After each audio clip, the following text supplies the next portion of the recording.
Hi, this is Patrick Pahls and my co-host, Miraj, and we're both IT professionals here to talk to you about how technology can impact business. Each episode, we're going to bring you insightful interviews and the latest topics in technology and business. Thanks for spending some time with us today on the Smartbridge podcast. Let's begin.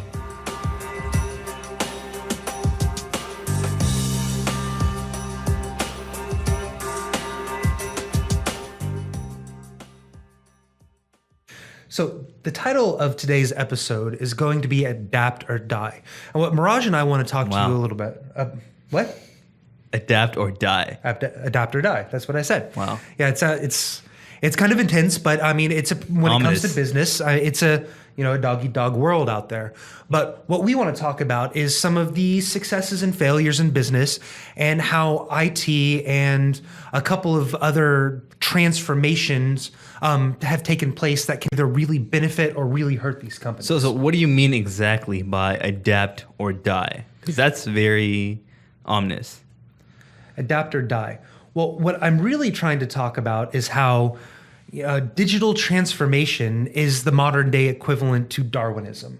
The strong survive. The people that are able to transform, adapt, and leverage technologies and understanding of the changing market are the ones that succeed versus the old companies that take too long to make these decisions and end up fizzling out and dying. So when I think of that, I'm thinking of Blockbuster versus Netflix. Is that the right thought right there? That's a perfect example. Okay, you take a look at Blockbuster. It's a huge, Goliath of a company when it comes to renting videos. Yeah. They were the company. I mean, you talk about some other ones like Hollywood Video, but a lot of people don't even know what Hollywood Video. Yeah, I mean, I was. remember myself getting excited to go to Blockbuster. Right. That's what you did on a Friday night. Yeah. You went to Blockbuster, you got a movie, you got some candy, and you watched a movie. You watched a movie at home.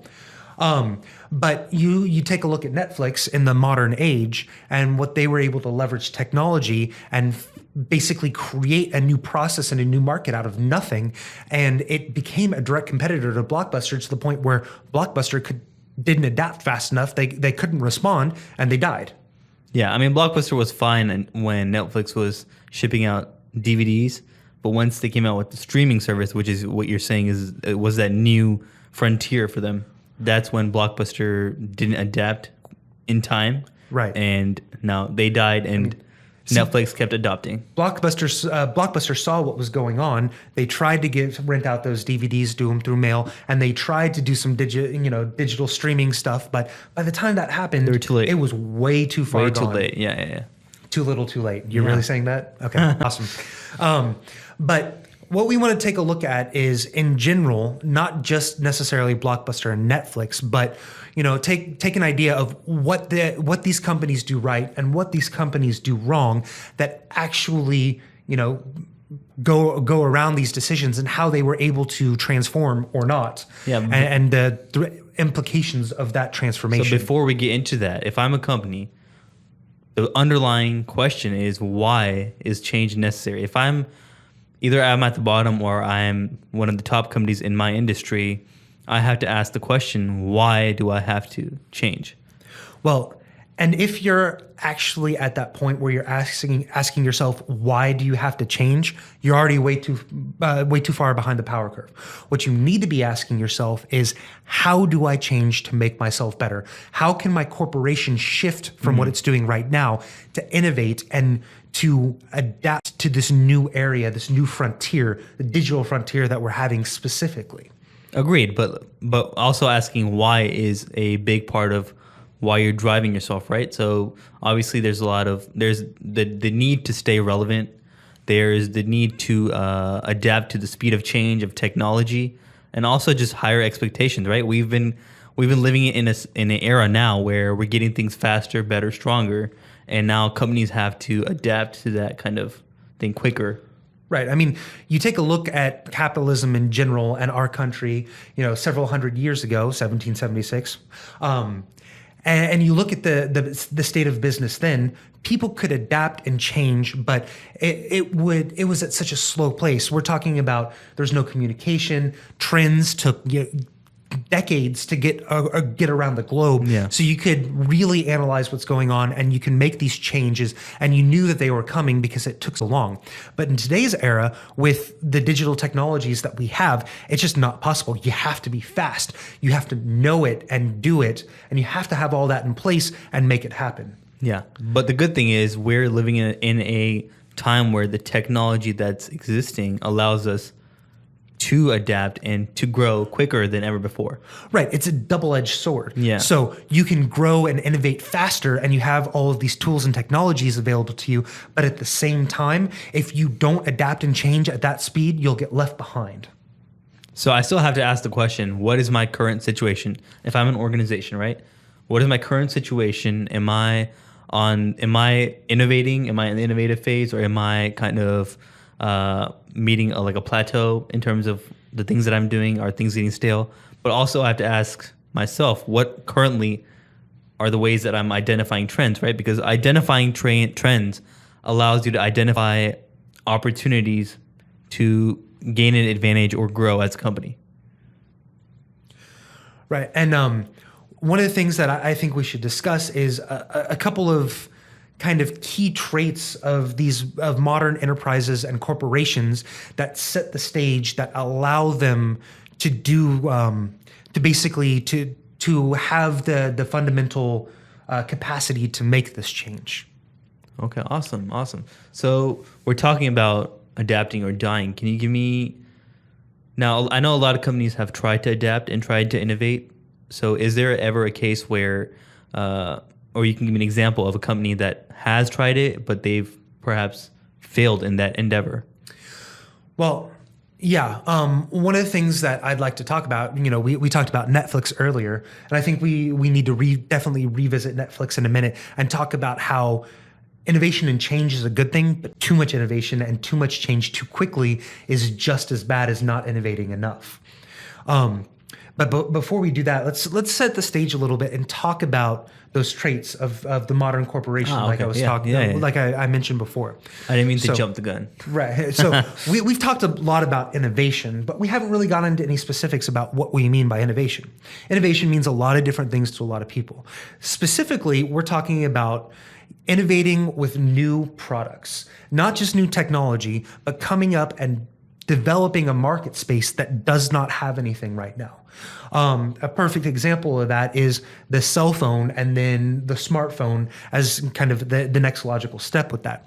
40 years ago, you have a cell phone and it really is a car battery attached to a phone and they're ridiculous, right? Yeah. They don't really work really well. And they're car phones, not cell phones. Yeah. And even before that, there's no such thing as a mobile phone that you could take around with you. The landline, have the wire long enough to walk around the room. Exactly. I mean, I remember doing that when I was a kid, getting caught up in the fridge. I mean, it was a bad experience, but let's not talk about that.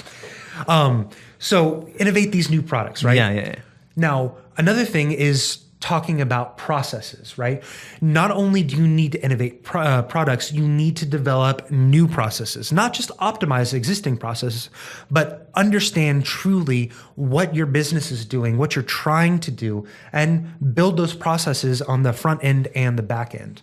And then integration with technology is the next big piece about that. The whole concept of digital transformation is leveraging technology to allow you to do more with less, or keep what you have and do exponentially more with what you currently do have. Now, absolutely. The second major piece of that is agility. So we innovate. Innovation is great, but you need to have agility, forecasting these trends, taking action, and having the processes in place so that you can go from point A to point B in a blazingly fast time frame.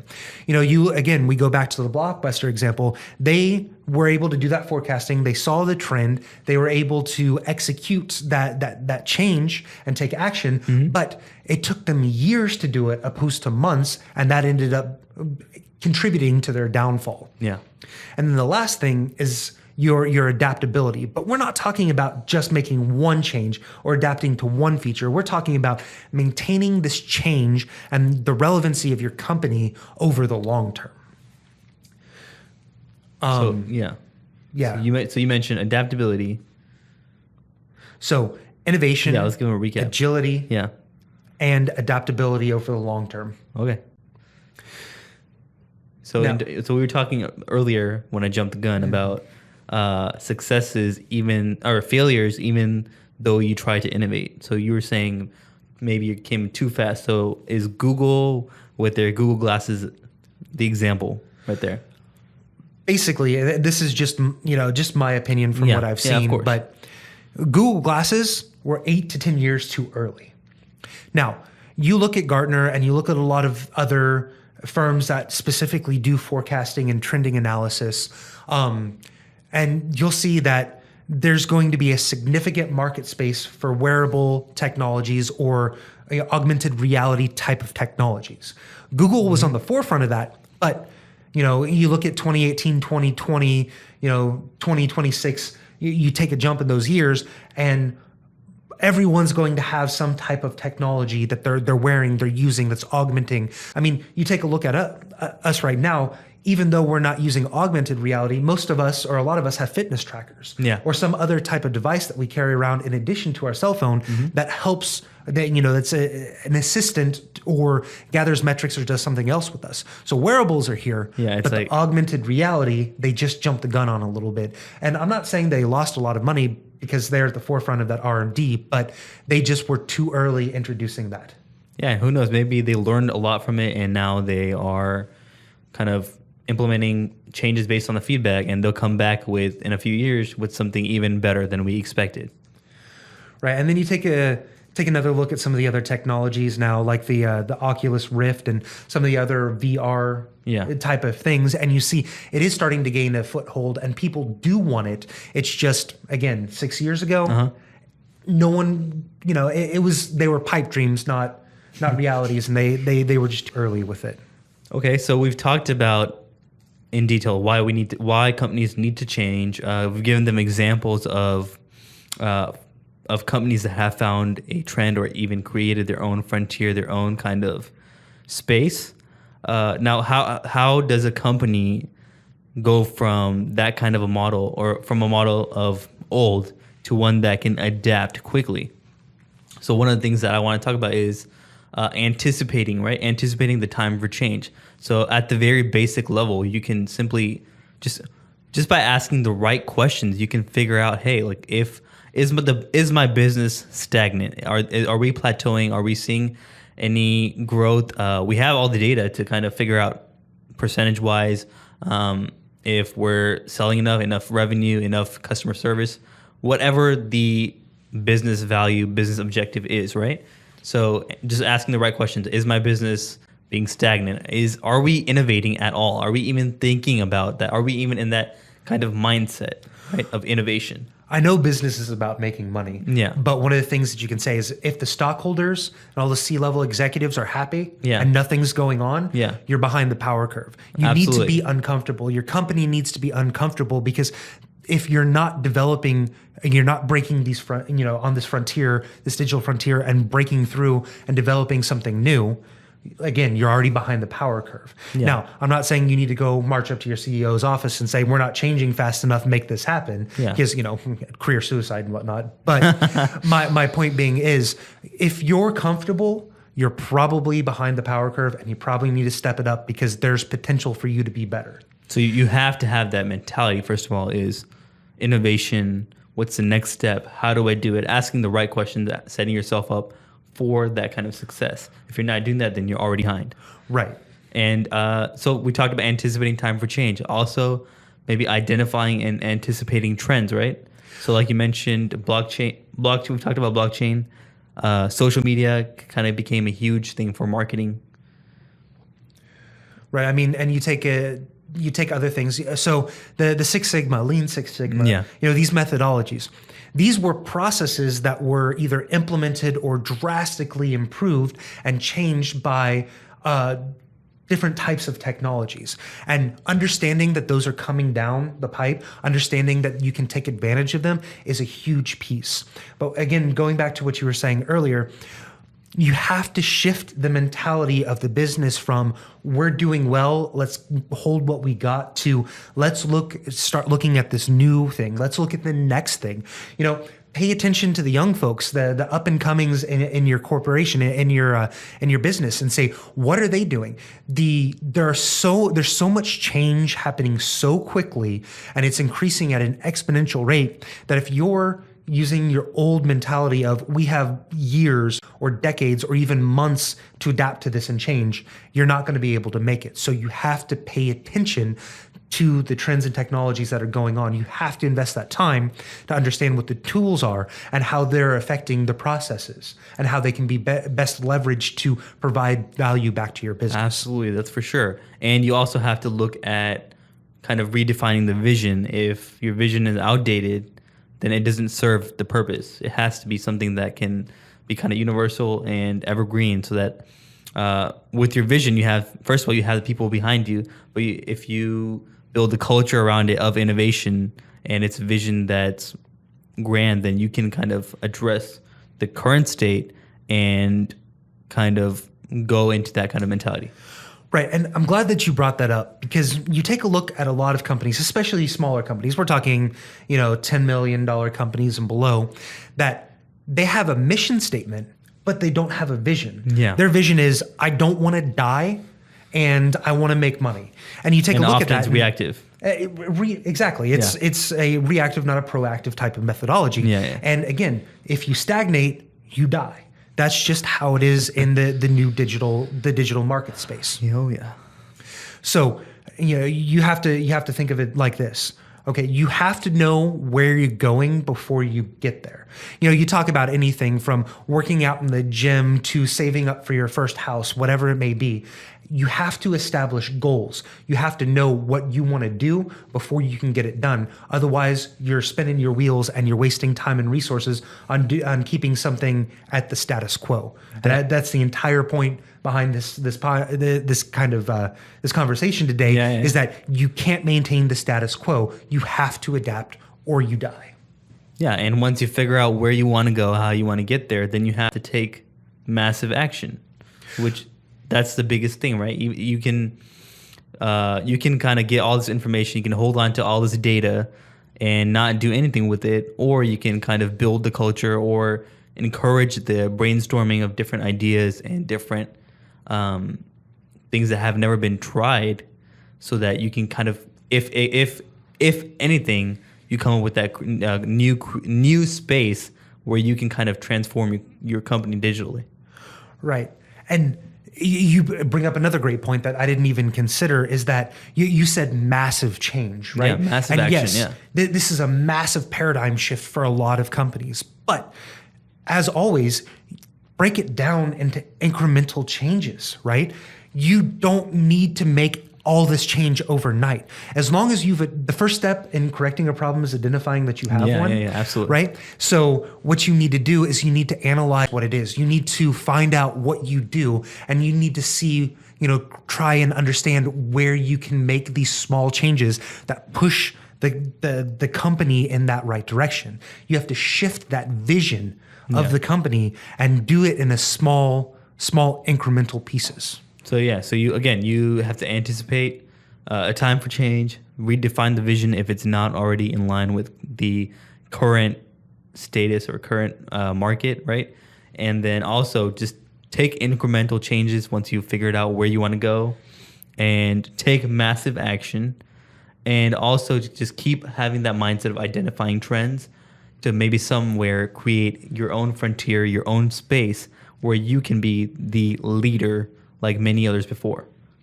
Right. And the biggest takeaway that I think any specific person can have is be aware. Yeah. Be aware of what's going on, be aware of what's going to happen, and try and set yourself up so that you can take advantage of all the new innovative technologies and trends and things that are going on in the industry. But the whole core behind that is be aware of what's going on so you can adapt, so you can think about these things before they happen. Now, one great example is GE. I want to talk about yeah, GE yeah, for yeah. a little bit. Everyone talked about knows this earlier, GE. yeah. You see them. They're everywhere. They're in oil and gas. They're in manufacturing. Banking, healthcare, and pharmaceuticals. I mean, they're everywhere. I even from what I understand, during World War II, they were making 50 caliber machine guns and heavy equipment because they were huge manufacturers and they retooled. Yeah. So I mean, you talk about GE, they were and they are everywhere, even if you don't see the little logo on the outside of your refrigerator. So they've kind of modeled their business around being able to be flexible, go into different kinds of industries, and just kind of test things out, experiment. If they don't work, oh well, we'll find something else. Right. I mean, that's easy when you're a big corporation. But they've set themselves up to get there. But you can kind of do that at a lower level with less risk. Right. And, it's just funny that you look at it. Before we started, I went and I got some notes on GE. And, it's really interesting. Okay, so GE got onto the Dow Jones in 1896. They are the only company from that time that is still on the Dow Jones. Why? Because they constantly adapt, whether it be through buying additional companies, selling off companies, shifting the entire power of the company into a different industry, and then coming back when the market allows for them. They are able to identify these trends, forecast them, and then make the decisions about how to adapt their company to make sure that they stay relevant. Now, I'm not saying they haven't had a few oopsies along the way, but ultimately, after 120 some odd years, they're still there. Yeah, and they're still a relevant player. Yeah, they're doing it the right way. They've made some mistakes, but they're continuously innovating. And obviously, they are the exception. Everyone wants to be like the Netflix, the Amazon, the Google, the GE. But you can still take that kind of mentality, that kind of drive, that kind of motivation to kind of improve and take your business to the next level, no matter what industry, no matter what you do, no matter what your objectives are. Right. I mean, they are a perfect example of how you can adapt to your environment, stay relevant, and as long as you have that mentality in your company, nothing can stop you. All right, well, that was our episode on Adapt or Die. If you want to go ahead and like and subscribe from wherever you found us, follow us on social media, and be sure to check us out at the Smartbridge blog at smartbridge.com/blog. Thank you for joining us today, and we hope you come back and listen to us soon. This is Miraj and Patrick Pahls. See you soon, guys.